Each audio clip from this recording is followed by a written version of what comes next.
யுத்தங்களையும் யுத்தங்களின் செய்திகளையும் கேள்விப்படுவீர்கள், கலங்காதபடிக்கு எச்சரிக்கையா இருங்கள். இப்போ நம்ம அந்த இடத்துக்கு தான் வந்திருக்கிறோம். இப்போ உலகம் அந்த இடத்துக்கு தான் போயிட்டே இருக்குது. யுத்தங்களையும் யுத்தங்களின் செய்திகளையும் கேள்விப்படுவீர்கள். இயேசு எந்த யுத்தத்தை சொல்றாரு? இயேசு பொதுவாக சொல்றாரா? நம்ம ஆண்டவர்கிட்ட அப்படி ஒரு விஷயமே கிடையாது. Long ago, so long ago, once upon a time அப்படிலாம் பைபிளில் இருக்கவே இருக்காது. நம்ம பைபிளில் எல்லாமே கரெக்டாக மென்ஷன் பண்ணி டேட்டு, இயரு எல்லாம் இருக்கும். இப்போ பாருங்க, நோவாவுடைய ஜலப்பிரளயம் வரும்போது நோவாவுக்கு 600ஆம் வயதாகும் வருஷம் 2ஆம் மாதம் 17ஆம் தேதி ஆகிய அந்நாளிலே அப்படின்னு இருக்கும், கரெக்டாக இருக்கும். எசேக்கியேல் தீர்க்க தரிசனம் உரைக்கும் போது 6ஆம் மாதம் 5ஆம் தேதி தீர்க்க தரிசனம் உரைக்கப்பட்டது அப்படின்னு இருக்கும். எல்லாமே கரெக்டாக இருக்கும். அகாஸ்வேரு ராஜா அரசாளுகிற கால் 1ஆம் வருஷத்தில் எல்லாத்துக்கும் பர்ஃபெக்டாக டைமிங்கோட கொடுத்து வச்சிருப்பார். அப்போ இந்த யுத்தங்களையும் யுத்தங்களின் செய்திகளையும் கேள்விப்படுவீர்கள் சொல்றாரு. எந்த யுத்தத்தை கர்த்தர் சொல்றாரு? பொதுவாக எல்லா யுத்தத்தையும் சொல்றாருன்னா இல்லை, கடைசி காலத்தில் நடக்கிற யுத்தம்னு ஒன்று இருக்குது பைபிளில்.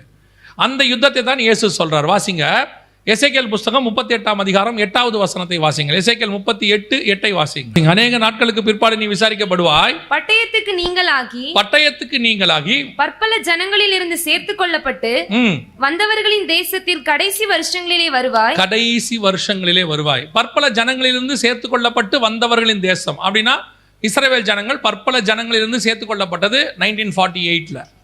அதுக்கு முன்னாடி அவங்க சேர்த்து கொள்ளப்பட்டது எகிப்துல இருந்து நேரடியாக வந்தாங்க. 2வது தடவை அவங்க வரும்போது பாபிலோன்ல இருந்து வந்தாங்க.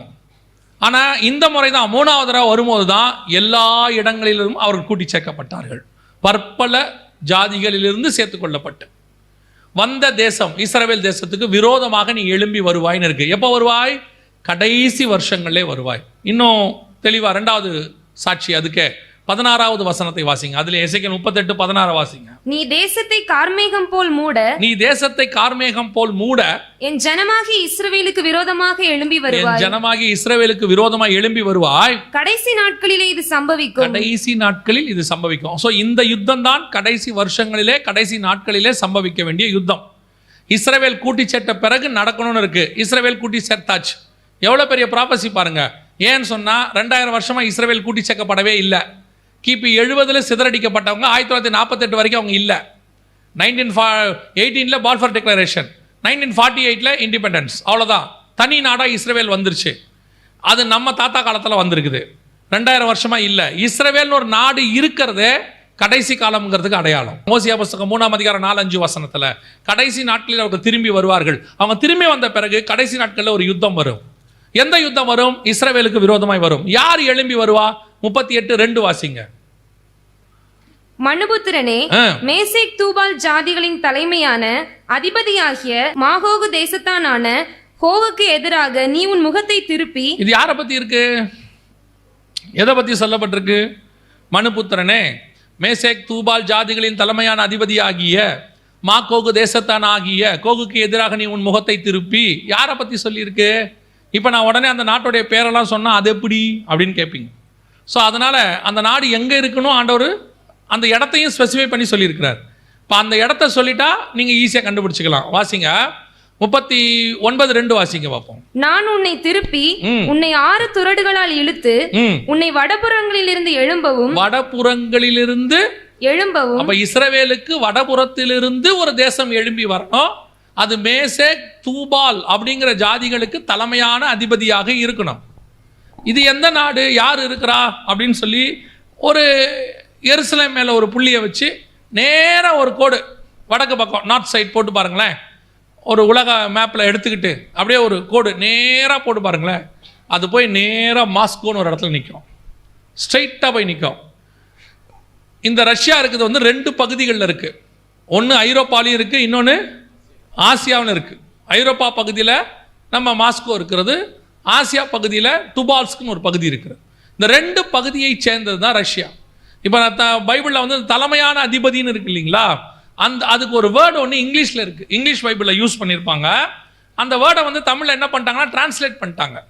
ஆனால் மலையாளத்தில், மராத்தியில், இங்கிலீஷ்லலாம் டிரான்ஸ்லேஷன் இருக்காது. அந்த அவனுடைய பேர் அப்படியே இருக்கும். யாராவது இங்கிலீஷ் பைபிள் வச்சுருக்கிறீங்களா? இருந்தால் சும்மா உங்கள் ரெஃபரன்ஸுக்கு சொல்கிறேன். 38:2 வாசிங்க பார்ப்போம். த சீஃப் பிரின்ஸ் ஆஃப் ரோஷ் அப்படிங்கிற ஒரு வார்த்தை ஒன்று இருக்கும்.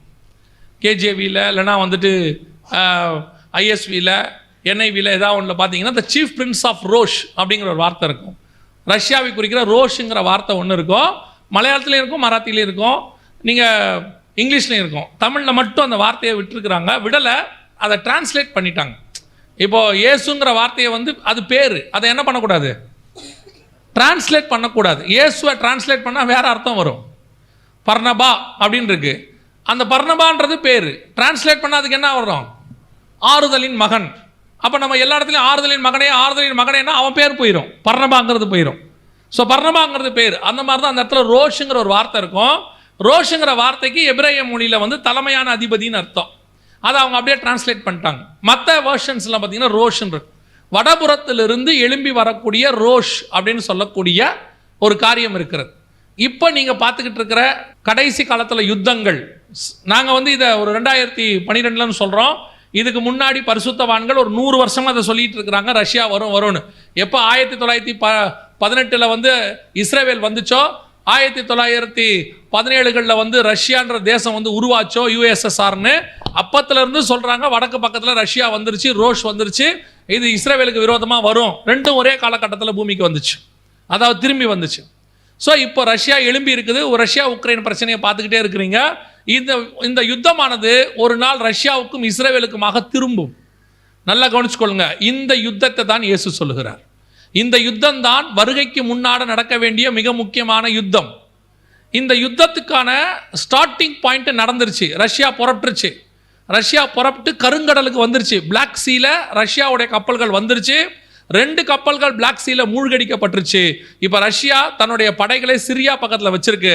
சிரியாவுடைய ஒரு பார்டர் தான் இஸ்ரேல், கோலன் ஹைட்ஸ்ன்னு சொல்லுவாங்க, ஒரு பார்டர் இஸ்ரேல். இப்போ சிரியாவுக்கும் இஸ்ரேலுக்கும் நடுவில் ரஷ்யாவுடைய இராணுவம் நிற்கிது, 40 கிலோமீட்டரில் இருக்கு. எப்போ ஒரு ஆண்டவர் உத்தரவு கொடுக்குறாரோ அப்போது இஸ்ரேலிய ரஷ்ய யுத்தம் ஆரம்பிக்கும். இதுதான் எசேக்கியேல் 38, 39 இந்த 2 அதிகாரத்திலையும் இந்த யுத்தத்தை குறித்து ஆண்டவர் தெளிவாக சொல்லி வச்சிருக்கிறார். இந்த யுத்தம் ஸ்டார்ட் ஆச்சு, இப்போ ஸ்டார்ட் ஆயிருச்சு. எப்பவுமே நல்லா தெரிஞ்சுக்கொள்ளுங்க, ஒரு முதல் உலக யுத்தமோ 2ஆம் உலக யுத்தமோ ஸ்டார்ட் பண்ணுறது எங்கேயோ இருக்கும், முடியறது எங்கேயோ இருக்கும். இப்போ முதல் உலக யுத்தம் ஸ்டார்ட் பண்ணது ஆஸ்திரியா தேசத்தினுடைய இளவரசருக்கும் ஜெர்மனியை சார்ந்த ஒரு வாலிபனுக்கும் ஏற்பட்ட தனிப்பட்ட சண்டை. அவர் போயிட்டே இருக்கும்போது இவன் சுட்டுட்டான். சுட்ட உடனே 2 நாடும் பகை நாடாக மாறி 2 பேரும் சண்டை போட ஆரம்பிச்சாங்க. அப்புறம் ஜெர்மனிக்கு கொஞ்சம் பேர் ஹெல்ப் பண்ணாங்க, ஆஸ்திரியாவுக்கு கொஞ்சம் பேர் ஹெல்ப் பண்ணாங்க. அது முதல் உலக யுத்தமாக மாறிடுச்சு. இப்போ 2வது உலக யுத்தம் அந்த மாதிரி தான். போலாண்டு கிட்ட வந்து ஹிட்லர் வந்து ரயில்வேஸ் போகிறதுக்கு ஒரு இடம் கேட்டார். அவங்க கொடுக்க மாட்டேன்னாங்க. நான் எடுத்துக்கிட்டார். இப்படி ஒவ்வொரு இடமா ஹிட்லர் பிடிக்க ஆரம்பிக்கும் போது 2nd வேர்ல்டு வார் ஸ்டார்ட் ஆயிடுச்சு. இப்போ அதே மாதிரி தான் 3rd வேர்ல்டு வார் எங்கேயோ உக்ரைனுக்கும் ரஷ்யாவுக்கும் ஆரம்பிச்சிச்சு. இப்போ அது அப்படியே ஃபின்லாண்டு பக்கம் திரும்புது. இன்னைக்கு ஃபின்லாண்டு பக்கம் திரும்புது. அடுத்து ஒவ்வொரு நாட்டையா ரஷ்யா அடிக்க போறேன்னு சொல்லிக்கிட்டே இருக்கு. பிரிட்டன் அடிக்க போறேன், க்ளோஸ் பண்ண போறேன்னு சொல்லுது. இவங்க எங்கேயோ ஒரு தீப்பொறி இஸ்ரேல் பக்கம் திரும்பும். இஸ்ரேல் பக்கம் திரும்பி இஸ்ரேலுடைய டெம்பிள் மவுண்ட் என்று சொல்லக்கூடியதான அந்த நம்ம தேவாலயம் இருந்த இடம், அந்த இடத்துல வரும்போது 3ஆம் உலக யுத்தம் உச்ச நிலைக்கு போகும். இந்த யுத்தம் தான் நமக்கு ஒரு அடையாளம். இயேசு கிட்ட கேட்குறாங்க இல்லையா, வருகைக்கான அடையாளம் என்னன்னு.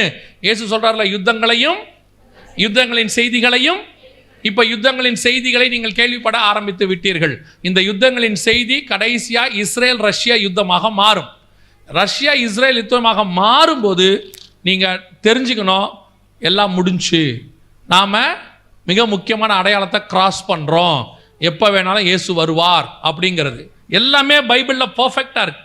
என்ன ஒரு பெரிய ஆச்சரியம் தெரியுமா, இந்த தீர்க்கதரிசனம் எசேக்கியேல் புஸ்தகம் வந்து ஏறக்குறைய ஒரு 2600 வருஷத்துக்கு முன்னாடி எசேக்கியேல் வந்து மேதிய பெர்ஷிய சாம்ராஜ்யத்தில் இருக்கும்போது, அடிமையாக இருக்கும்போது இது ஆண்டவர் கொடுக்குறாரு. அதற்கு பிறகு ஒரு 2600 வருஷம் ஆயிடுச்சு. 2600 வருஷத்துக்கு முன்னாடி வடபுறத்திலிருந்து ரோஷுன்னு ஒருத்தன் வருவான்னு கர்த்தர் எழுதுறாரு. 2600 வருஷத்துக்கு முன்னாடி இஸ்ரவேல் ஜனங்கள் மீண்டும் கூட்டி சேர்க்கப்படுவார்னு எழுதுறாரு. எப்பேற்பட்ட ப்ராஃபஸி பாருங்க. நம்ம தேவனை போல இல்லாதவைகளை பெயர் சொல்லி அழைக்கிற ஆண்டவர் ஒருவர் உலகத்தில் இல்லை. அது நம்முடைய தேவன் ஒருவர் மட்டுமே. இன்னைக்கு நடக்கிற ஒவ்வொரு விஷயமா இருக்கட்டும், இனி நடக்க போற அடுத்த 1000 வருஷத்துக்குரியதா இருக்கட்டும், அத்தனையும் வேதாகமத்தில் இருக்குது.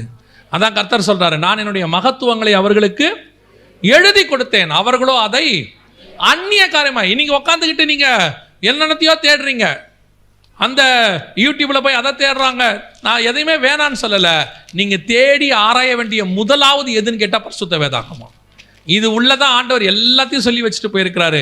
தேடி ஆராய்ந்து பாருங்கள், நீங்கள் எண்ணி முடியாத அற்புதமான காரியங்களை கர்த்தர் எழுதி வச்சிருக்கிறார்.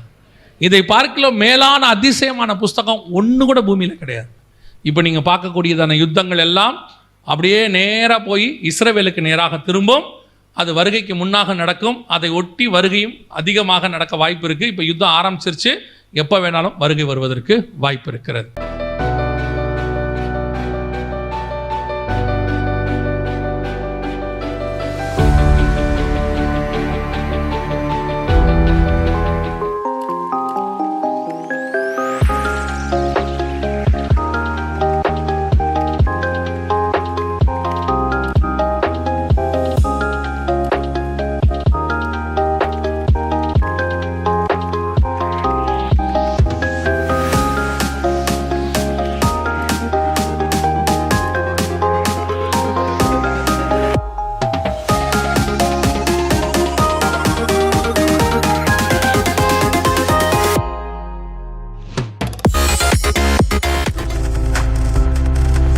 நீங்கள் பார்த்துக் கொண்டிருப்பது உங்கள் ஜாய் டிவி. உங்கள் துக்கம் சந்தோஷமாய் மாறும்.